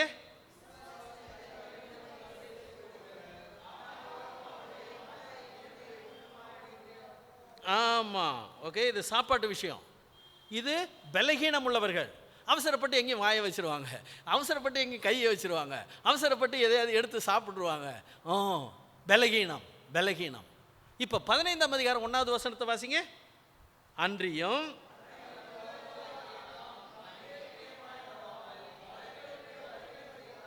பார்த்தீங்களா, நீ பலசாலின்னு சொல்லிக்கிட்டு யாருக்கும் பலத்தை காட்டாமல் வேற மாதிரி காமிச்சின்னா அது பெரிய ரகலை. ஏன்னா அபூர்கா கசம் திறந்துடு திசை அப்படிங்கிற மாதிரிலாம் வேணாம். ரைட்டுங்களா? அது மிக முக்கியமான காரியம். பார்த்தீங்களா, இங்கே பலம் உள்ளவர்களை காட்டுறாரு, இங்கே பலவீனர்களை காட்டுறாரு. இந்த பலவீனத்தில் என்ன தெரியுங்களா, இங்கே பாருங்க, நான் உங்களுக்கு காட்டுறேன். 14வது வசனத்தை வாசிங்க. ஒரு பொருளிலும் கர்த்தராகிய இயேசுக்குள்ள அறிந்து நிச்சயித்திருக்கிறேன், ஒரு பொருளை தீட்டென்று எண்ணி. 15 இப்போ வாசிங்க.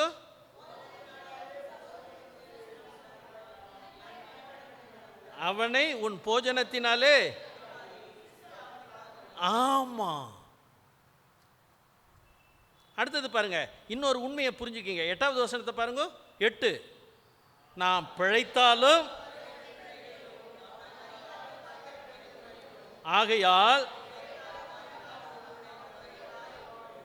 ஆமா, 7வது வசனத்தை வாசிங்க.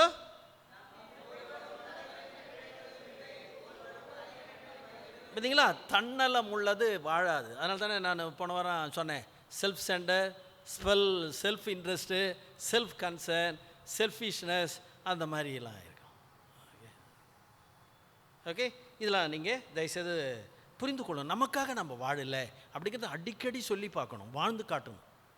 நமக்காக இல்லை, கிறிஸ்துக்காக தான் வாழ்கிறோம். கிறிஸ்து தான் மரித்தாலும் அவருக்கு தான். இதை நம்ம மாற்றி காட்டணும், மறந்துடாதீங்க. ஓகே, அதே மாதிரி 15ஆம் அதிகாரத்தில் என்ன சொல்கிறார் பாருங்க. பலமுள்ளவர்களாகிய நாம் நமக்கே பிரியமாய் நடவாமல். அடுத்தது, நம்மில் ஒவ்வொருவனும். ஆமாம், பக்தி வெறித்துக்கு. அதனால தான் நம்ம தயவுசெய்து புரிந்திருக்கணும். உங்களுக்கு நல்லவரும் எதிரியும் யார்? உங்களுக்கு நல்லவர் யார், உங்களுக்கு எதிரி யார்? சாமு ரொம்ப தலையை தூக்கி பார்க்குற யார்? நீ அடே அப்பா, ரொம்ப தாழ்மையா, நல்ல மனுஷன். நீ கர்னிஷா, உனக்கு விரோதி யார்? உனக்கு நண்பன் யார்? நண்பன் தாங்க விரோதி, விரோதி தான் நண்பன். இதை மாற்றிடாதீங்க. உங்கள் பக்கத்தில் இருக்கிறவங்களை நீங்கள் நல்லா புரிஞ்சு அவங்க ஆத்மாவுக்காக நீங்கள் பாடுபடலைன்னா ஒன்றும் நடக்காது, ஒன்றுமே நடக்காது. நான் அதிலே தெரிஞ்சுக்கலாம் ரிசல்ட்டு. பக்கத்தில் இருக்கிறவங்க எப்படி இருந்தாலும், அதாவது இங்கிலீஷில் ஒரு வெறுப்பு இருக்குது, என்ன? Show me your friend, I can tell about you. உன் நண்பனை காட்டு, நான் ஒன்று சொல்கிறேன், உன் நண்பனை காட்டு.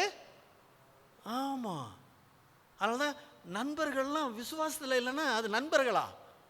அவங்க தான் உனக்கு விரோதி.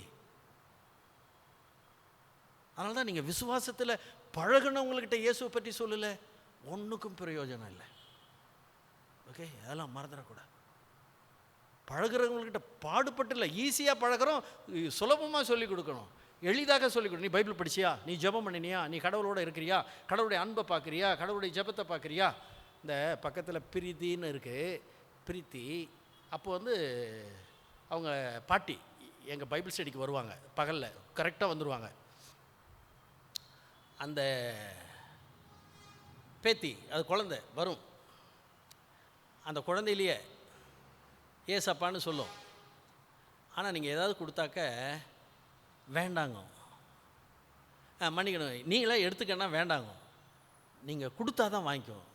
அது என்னன்னா, நீங்கள் கொடுத்தா நிறையா கொடுப்பீங்க, நீங்கள் கொடுத்தா நிறையா கொடுப்பீங்க.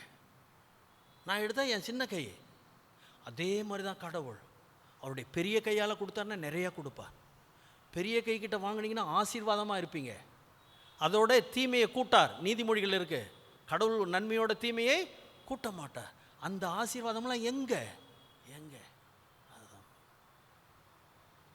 ஓகே, மறந்துடாதீங்க. அதுதான் தயவுசெய்து மறந்துடாதீங்க. நம்மளுக்காக நம்ம பிழைக்கிறது இல்லை, நம்மளுக்காக நம்ம மறிக்கிறதும் இல்லை. எப்போ கிறிஸ்துவோட கிறிஸ்துவில் இருந்துட்டோம். அதான் மற்றவங்களுக்காக வாழ தெரியணும். இங்கே பாருங்கள், 15:2 வாசிங்க. 15:2, நம்மில் ஒவ்வொருவனும் அவனுக்கு பிரியமாய் நடக்க வேண்டும். 3வது,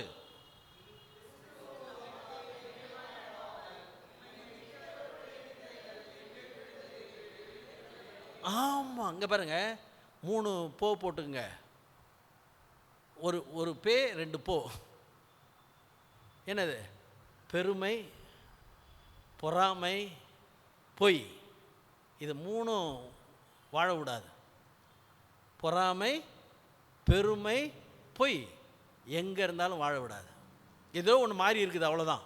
ஒன்று பெருமையில் இருக்கிறாங்க, தலைகால் தெரியாது. பொறாமையில் இருக்கிறாங்க, அடுத்தவங்களை தெரியாது. பொய்யில் இருக்கிறாங்க, தானே தெரியாது. அதான் சீக்ரெட்.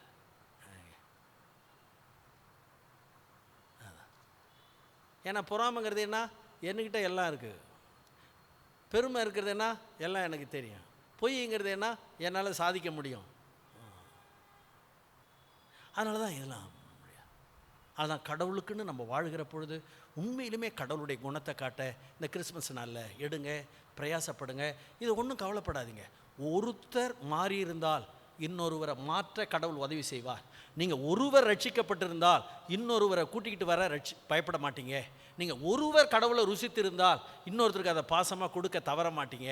ஆனால் இல்லைன்னா குண்டு சட்டியில் குதிரையை ஓட்டுற கதை தான். அதுதான் குண்டு சட்டியில் குதிரையை ஓட்டுற கதை தான்.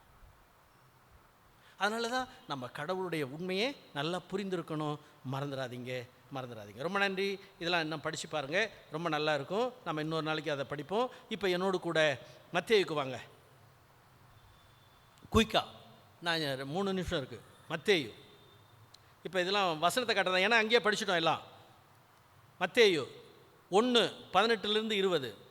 மத்தேயு 1:18-20 வாசிப்போமா? மெல்ல வாசிப்போம். இயேசு கிறிஸ்துவனுடைய ஜனனத்தின் விவரமாவது, அவருடைய தாயாகிய மரியாள் யோசேப்பு நியமிக்கப்பட்டிருக்கையில் அவர்கள் கூடி வரும் முன்னே அவள் பரிசுத்த ஆவியினாலே கர்ப்பவதி ஆனாள் என்று. ஆமாம், இது பார்த்தீங்களா? இதுதான், இது இருக்கணும், இந்த வாசனம் இருக்கணும். கூடி வருவதற்கு முன்னே பரிசுத்தாவியினால் கற்பது, அது கடவுள் செய்த செயல். அதுக்கு விளக்கம் லூக்காவில் இருக்குது.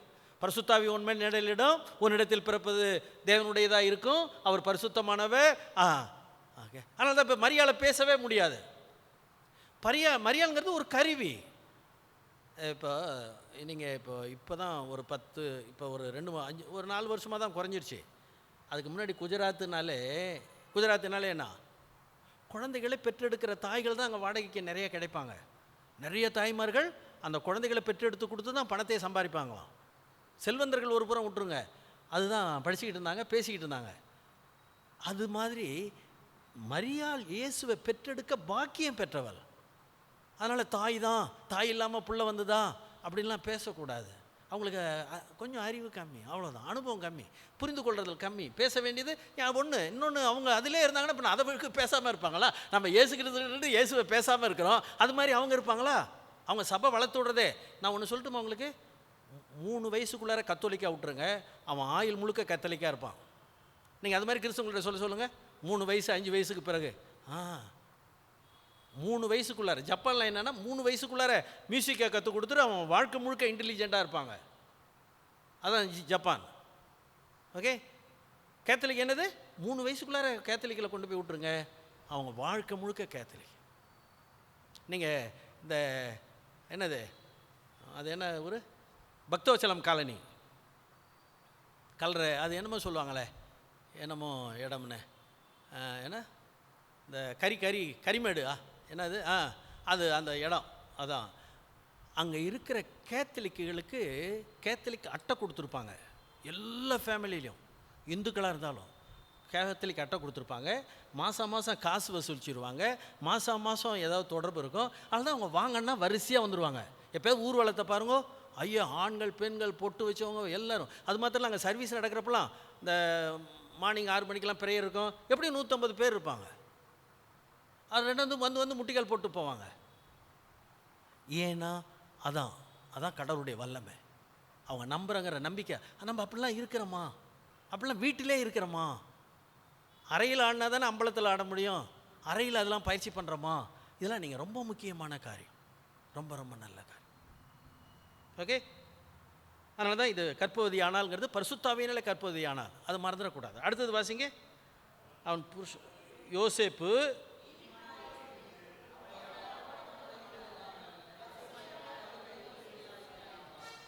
அவன் இப்படி சிந்தித்து கொண்டிருக்கையில் கர்த்தருடைய தூதன் சொப்பனத்தில் அவனுக்கு காணப்பட்டு,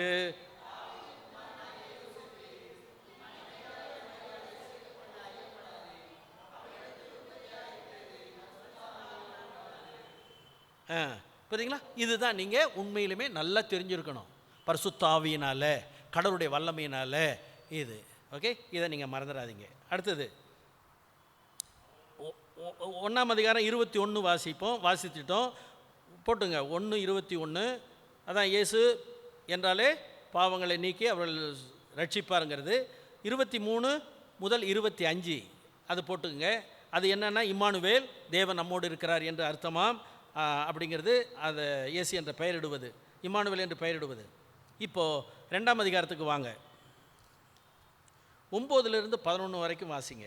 9லிருந்து 11. ராஜா சொன்னதை அவர்கள் கேட்டு போகையில்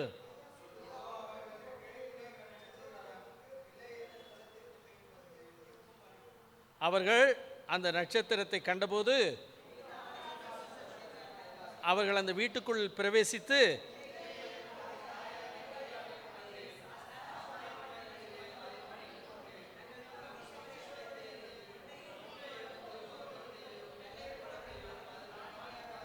ஆமாம் பாருங்க, ராஜாங்கிறதுக்கு உறுதிப்படுத்துறதுக்கு மேலே நட்சத்திரம், அதை நம்ம முன்னமே படித்தோம். அடுத்தாற்போல் வானசாஸ்திரிகள் வந்து பணிந்து கொள்கிறார்கள். அதுவும் விலை உயர்ந்த செல்வங்களை கொடுக்கிறார்கள், பொக்கிஷங்களை கொடுக்குறாங்க. தாழ பணிந்து தொழுது கொள்கிறார்கள். அதுக்கு முன்னாடி அவங்க என்ன பெற்றது? ஆனந்த சந்தோஷம், அளவில்லாத மகிழ்ச்சி, எண்ணற்ற நம்பிக்கை. அதுதான் உண்மையிலுமே நம்ம எப்பயும் இயேசுவை நம்புகிறப்போ நம்ம நம்பிக்கை இழந்துடக்கூடாது. கடவுள் பாடுபடணும், உண்மையான விசுவாசத்தோடு இருக்கணும். அதுதான் மிக முக்கியமான காரியம். கடவுளுடைய ஆத்மீக உறவை நல்லா தேடணும், அதை மறந்துடாதீங்க. இப்போது 5ஆம் அதிகாரம் 3லிருந்து 10. அது நம்மளுக்கு தெரியும். ஆவியில் எளிமை உள்ளவர்கள், அப்புறம் துயரப்படுகிறவர்கள், அப்புறம் சாந்த குணமுள்ளவர்கள், அப்புறம் நீதியின் மேல் பசிதாகம் உள்ளவர்கள், அப்புறம் இரக்கமுள்ளவர்கள், அப்புறம் இருதயத்தில் சுத்தம் உள்ளவர்கள், அப்புறம் நீதி நிமித்தம் சமாதானம் பண்ணுகிறவர்கள், அதற்கு அடுத்தப்பல நீதி நிமித்தம் பாடுபடுகிறவர்கள். இது நம்ம நல்லா தெரிந்திருக்கணும். ப்ளீஸ் மனப்பாடம் பண்ணாமல் இருக்காதீங்க. மனப்பாடம், ஹலோ சார், மனப்பாடம் பண்ணக்கூடாதுன்னு தானே சொன்னேன். ஆமாம், மனப்பாடம் பண்ணக்கூடாதுல்ல, பண்ணணுமா? விக்ரம் சொல்லுவியா பிறந்த நாளில் பரிசு என்ன உனக்கு? மனப்பாடம் பண்ண மறந்துடாதீங்க. அதே மாதிரி மத்தேயு 5 என்ன? மத்தேயு மத்தேயு 5 தான் இப்போ நம்ம படித்தோம். சங்கீதம் 19, சங்கீதம் 19 7லேருந்து 14. அது என்னது? கர்த்தருடைய வேதம், கர்த்தருடைய சாட்சி, கர்த்தருடைய நியாயங்கள், அடுத்தது கர்த்தருடைய கற்பனை தூய்மையும் கண்களை தெளிவிக்கிறதுமா இருக்கிறது. கர்த்தருடைய சாட்சி இருதயத்தை சந்தோஷிப்பிக்கிறதுமா இருக்கிறது தானே, கண்களை தெளிவிக்கிறதுமா இருக்கிறது. ஸோ இதனால் இதை பார்க்கணும். அன்றியும் இவைகளால் உமது அடியே எச்சரிக்கப்படுகிறேன். ஓகே, இது பொன்னிலும் விளையேற பெற்றதும் தேனிலும் தேன்கூட்டிலிருந்து ஒழுகும். அதை நம்ம மறந்துடக்கூடாது. இதை தேனாக்காத இருந்தீங்கன்னா அப்புறம் மானுலாம் ஒன்று இருக்காது. தேனாக்கணும். அதனால தான் தயவுசெய்து கடவுளுடைய வார்த்தை, இறைமையை படிச்சிங்கன்னா தெரியும். 15ஆம் அதிகாரம்னு நினைக்கிறேன், 13ஆம் அதிகாரமோ இதை கொடுத்தாங்க. நான் சாப்பிட்டேன், அது தேனை போல் இருந்தது, தித்திக்கிறது, மதுரமாக இருந்தது, அதனால் உள்ளத்தை எனக்குள்ளார வேலை செய்தது அப்படிங்கிறதெல்லாம் பார்ப்போம். எசேக்கியேலில் பார்த்தீங்கன்னா புத்தகத்தை வாங்க உள்ளுக்குள்ளார வை, அது ஒன்று உயிர்ப்பிக்கும் அப்படிங்கிறது இருக்கிறது. அதனால தான் கடவுளுடைய வார்த்தையை நம்ம விரும்பணும்னா தான் இயேசுவை நேசிக்கிறோம்னு அர்த்தம். அதை மனசில் வச்சு நடந்தால் தான் கீழ்ப்படுகிறோம்னு அர்த்தம். அது இல்லாத கீழ்ப்படிதெல்லாம் இழுக்காது. அதனால் தயவுசெய்து நீங்கள் அவைகளை மறந்துடாமல் இருங்க. அடுத்தது லூக்கா 1ஆம் அதிகாரத்துக்கு வாங்க. லூக்கா 1ஆம் அதிகாரம் 30லேருந்து 33 முடிய. லூக்கா 3:1 30லேருந்து 33 முடிய.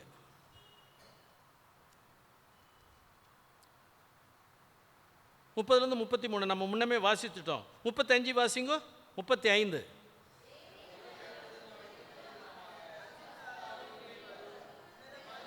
பலம் உண்மையில் நிழலிடும். ஆமாம். 38 அதற்கு மரியாள்.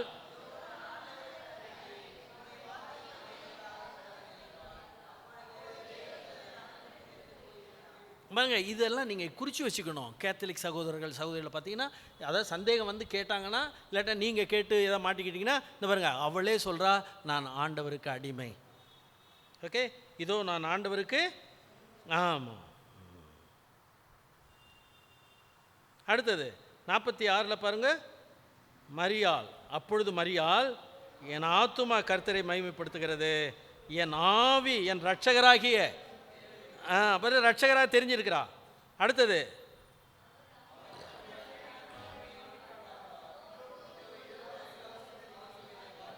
ஆமாம், அவர் பாக்கியவதி, அடிமை, அதுக்கு அடுத்தப்பல ரட்சகர், என் ஆவி என் ஆத்துமா கர்த்தரை மகிமைப்படுத்துகிறது. இதெல்லாம் அவள் சொந்த வார்த்தைகள்.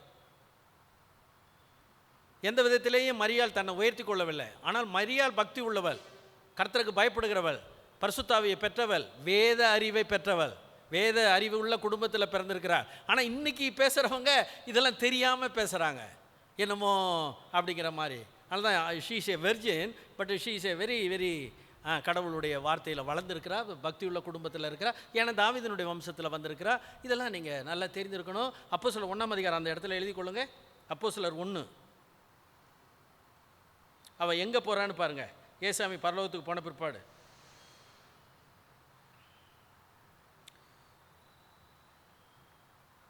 13 முதல் வரி. அவர்கள் அங்கே வந்தபோது ஏறினார்கள். போதும், சீடர்கள்லாம் போகிறாங்க. 14 வாசிங்க. அங்கே இவர்கள் எல்லாரும் ஸ்திரீகளோடும் மரியாளோடும்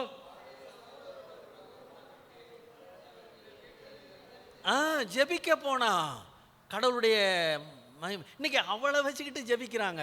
இதான் வித்தியாசம். அவங்க கடவுள்கிட்ட ஜெபிக்க போனா, இயேசு கிறிஸ்துவினுடைய நாமத்தை புகழ போனா. அதாவது நீங்கள் சொல்லிடணும், நாங்கள் நம்புகிற மரியாள் என்ன செஞ்சால்னு எங்களுக்கு தெரியும், நீங்கள் நம்புகிற மரியாள் முதல்ல கடவுள்கிட்டேருந்து வந்த மரியாளான்னு பார்த்துக்கோங்க, கடவுளை மகிமைப்படுத்துகிற மரியாளாக இருக்கிறாளான்னு பார்த்துங்க அப்படின்னு நீங்கள் பதில் தெரிஞ்சு வச்சுருக்கணும். எங்கேயும் போய் வம்பில் மாட்டிக்காதீங்க. ஓகே, அதெல்லாம் மிக முக்கியமான காரியம். இப்போது 2ஆம் அதிகாரத்துக்கு வாங்க.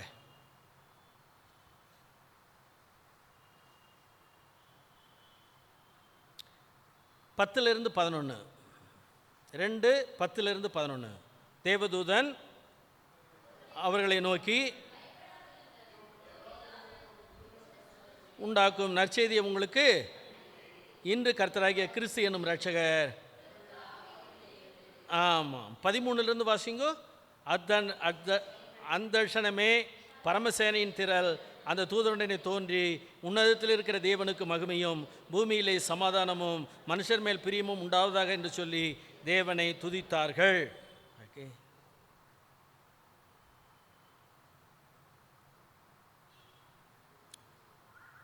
ஓகே, இதெல்லாம் மிக முக்கியமான காரியம். இதனால் நம்ம இதோட இருப்போம். போதும். உங்களுக்கு பிலிப்பியர் 2 நம்ம போன வாரமே படித்தோம். அவர் அடிமையின் ரூபம் எடுத்து தேவசாயிலானார். அதாவது மனுஷனாகி மரண பரியந்தம் தன்னை தாழ்த்தினார். அதாவது சிலுவையின் மரண பரியந்தம். அதனால் கடவுள் அவரை உயர்த்தினார் அப்படிங்கிறத பார்ப்போம். கண்களை மூடி ஜெபம் பண்ணுவோம். ஏன் நான் இதை படிக்கிறோம்? நிச்சயமாக மற்றவங்கள்கிட்ட ஷேர் பண்ணணும். வீட்டிலையும் நீங்கள் நல்லா படிக்கணும். தனித்து இயேசுவோட வாழ தெரியணும். இயேசுவை பற்றி படிச்சுட்டு அவரோட சந்தோஷமாக, அவரை பற்றி சந்தோஷமாக புகழ்கிறது, அவரை ஸ்தோத்தரிக்கிறது, அவரை ஜெபிக்கிறது, அவருடைய உறவில் இருக்கிறது, அது மிக முக்கியமான காரியம். உங்கள் பிள்ளைகளுக்கு இவைகளை கற்றுக் கொடுங்க. உங்கள் குடும்பத்தில் இந்த பண்டிகை காலங்களில் இதையெல்லாம் திரும்ப திரும்ப படித்து இயேசு கிறிஸ்துவை பற்றிய சந்தேகம் எதாக இருந்தால் கேளுங்க. உங்களுடைய விசுவாசத்தை வளருங்க. கர்த்தர் மேலே வைக்கிற நம்பிக்கையில் நம்ம வளருவோம். கர்த்தர் ஆசீர்வதிப்பார். கண்களை மூடி நம்ம ஜெபம் பண்ணுவோம். மகா பரிசுத்தமுள்ள எங்கள் பரலோக பிதாவே, எங்கள் அன்பின் நல்ல ஆண்டவரே, நன்றியோடு துதிக்கிறோம், ஸ்தோத்தரிக்கிறோம். கர்த்தாவே, இந்த வேளையில் உம்முடைய வார்த்தையை கேட்டோம். கர்த்தராகிய இயேசு கிறிஸ்துவை மகிமைப்படுத்தும்படி நாங்கள் அவருடைய உண்மையான குணத்தை புரிந்து கொள்ள உதவி செய்யும். அவர் பூமிக்கு வந்து என்ன செய்தார்? சிலுவையில் மரித்தார் என்று மட்டும் சொல்லுவோம். இல்லை, அவர் வாழுகிற பொழுது எங்களுக்கு என்னென்ன குணங்கள் இருக்க வேண்டும் என்று கற்றுக் கொடுத்திருக்கிறார். சாந்தம், தாழ்மை, தன்னையே வெறுப்பது, சிலுவையை சுமப்பது, இயேசுவை பின்பற்றுவது, அவருக்கென்று கர்த்தாவே அவரை பின்பற்றி நடப்பது, கர்த்தாவே தன்னை அர்ப்பணித்து வாழ்வது, தன்னை வெறுமையாக்கி கொள்வது, கடவுளுக்காக பாடுபட ஒப்பு கொடுப்பது, கர்த்தாவே எல்லா இடத்திலும் சாந்தமாக இருப்பது, அமைதியாக இருப்பது, சமாதானத்தை கொண்டு வருவது, இப்படிப்பட்ட நல்ல குணங்களை எங்களுக்கு தாரும். நாங்கள் கற்றுக்கொள்ள உதவி செய்யும். இன்றைக்கு நாங்கள் எல்லாம் எங்கள் மாமிச ரீதியிலே வளர்கிறோம். எங்கள் ஆவிக்குரிய ரீதிக்கு நாங்கள் வராமலே இருக்கிறோம். ஆண்டவரே, உங்களை கற்றுக்கொண்டு உங்களுடைய 7 ஆவி, கர்த்தருடைய ஞானம், கர்த்தரை அறிந்து கொள்வது, கர்த்தரை அறிகிற அறிவு, உணர்வு, பயம், எல்லாவற்றையும் நாங்கள் கற்றுக்கொள்ள உதவி செய்யும். நம்முடைய ஆவியின் குணத்தை வளர்த்து கொள்ள உதவி செய்யும். கர்த்தாவே, நீர் எங்களோடு இடைப்படும். எங்களை பலப்படுத்துகிறவன் நீர். உங்களிடத்தில் எங்களை தாழ்த்துகிறோம். நீரே ஆசீர்வதியும். இயேசுவின் நாமத்தினால் நன்றி சொல்கிறோம் நல்ல பிதாவே. ஆமென். ரொம்ப நன்றி. நம்ம ஜெபம் பண்ணுவோம். ஜெபம் பண்ணுற கொஞ்சம் நேரம் எடுத்துக்குவோம். ப்ளீஸ் மறந்துடாதீங்க. 10 நிமிஷத்தில் ப்ரேயர் பண்ணி வாங்க. ஏன்னா அடுத்து பாட்டு ப்ராக்டிஸ் இருக்கணும். உங்களுக்கு நேரம் ஆகக்கூடாது. சில காரியங்களை நான் சொல்லுகிறேன். ஜெபம் பண்ணுங்க. சுகிதா இன்றைக்கும் டாக்டருங்க ட்ரீட்மெண்ட் கொடுக்குறாங்களாம். அதனால் அவங்களுக்கு அந்த வீரியம் குறைவு அப்படிங்கிறத பார்க்குறாங்க. அதனால் அந்த செல்ஸ் குறைவுங்கிறது. அதனால் தயவுசெய்து டாக்டருங்க ட்ரீட்மெண்ட் கொடுக்குறாங்க. ஜெபம் பண்ணுங்க. கர்த்தருடைய கிருபையினால் பலப்படணும்னு வேண்டிக் கொள்ளுங்க. அதுக்கு அடுத்தாற்போல் ராஜகுமாரி அம்மாவுக்காக ஜெபம் பண்ணுங்க. அடுத்தாற்போல் பரிமளம் சில்வியா அவங்களும் உடம்பு சரியில்லாமல் இருக்கிறாங்க. அவங்களுக்கு